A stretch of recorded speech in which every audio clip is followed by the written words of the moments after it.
Você viu os bolsonaristas fizeram uma manifestação em Copacabana nesse último domingo. Foi grande, mas foi muito menor do que eles esperavam. Tá? Eles parece que eles consideraram, eles mesmos admitiram que foi um fiasco para a expectativa deles. E talvez até essa movimentação do Lira pegando mais leve, porque o Lira, a direita tinha meio crescido um pouco depois da Avenida Paulista, né, que foi maior, essa segura foi menor. Talvez seja um dos motivos para baixar a bola. Né? Como é que você vê a força do bolsonarismo hoje e como é que você acha que pode impactar aí nas eleições municipais e qual a estratégia, na sua opinião, para lidar com isso? Bom, Miguel, primeiro, assim, que eles têm força, tem. Né? Eles têm um núcleo duro ali, percentual da sociedade brasileira, porque a direita sempre teve peso no Brasil. Os integralistas tinham 30%. No golpe de 64, tinha uma importante parcela da sociedade que sustentou o golpe. Então, o Brasil sempre teve uma parcela conservadora, de direita, e que, nessas horas, ela aparece. Claro que a característica do bolsonarismo agrega outros fatores, porque eles agregam uma grande disputa política, ideológica, com rede social na mão, com uma comunicação milionária, profissional na mão, absolutamente verticalizada.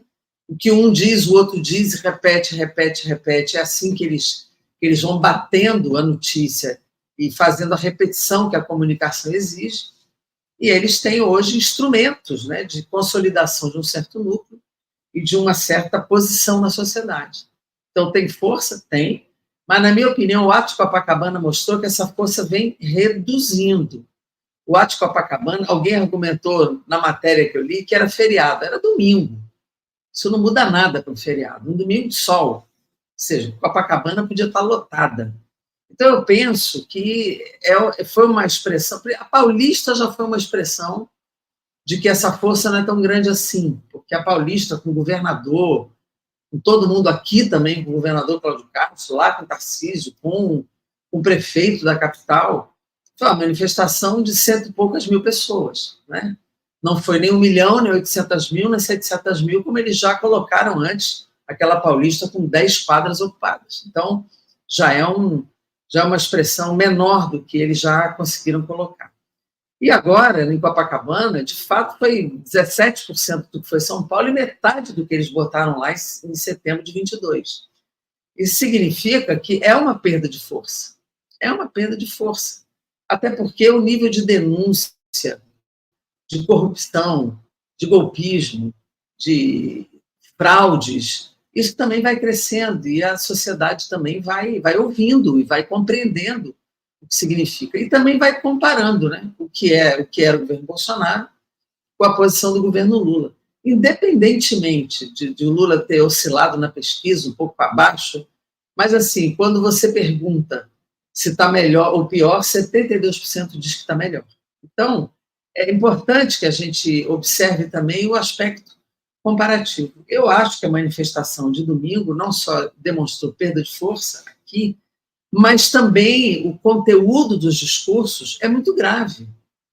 É um discurso de submissão total. Era deputado falando inglês para agradar e falar com Elon Musk, que agrediu a soberania brasileira, agrediu as instituições brasileiras, né, sustentou a posição de que ele pode dar golpe em qualquer lugar. Ele viu a reação da Austrália, né?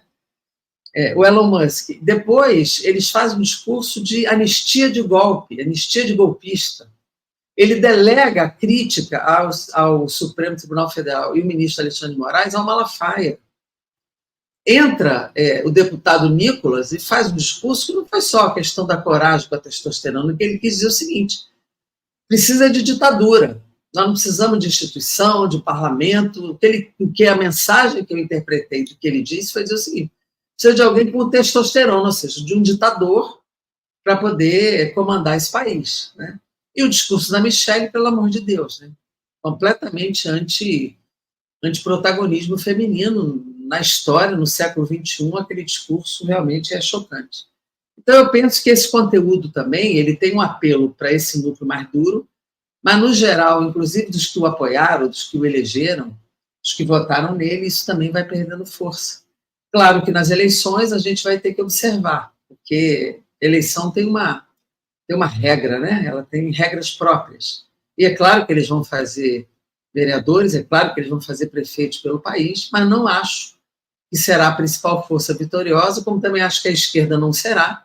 A tendência é ser esse campo mais de centro, que vai ter a maioria das prefeituras brasileiras. Maravilha. Jandira, então, muito obrigado pela entrevista. Forte abraço. Estou à sua disposição.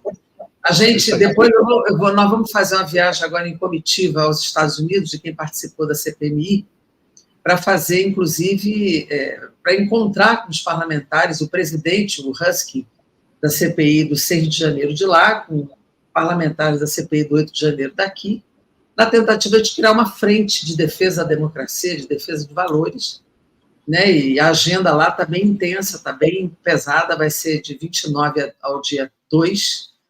Estamos indo aí num grupo de 6 parlamentares, 2 senadores e 4 deputados, para a gente ver como é que a gente, inclusive, fortalece essa relação democrática, fazendo, inclusive, uma intervenção pela democracia no Brasil e não que alguns parlamentares foram fazer lá pedindo retaliação ao Brasil, né?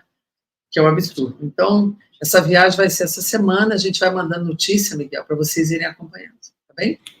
Maravilha, maravilha. Boa viagem. Beijo, querido. Beijo. Tudo bom, tchau, tchau.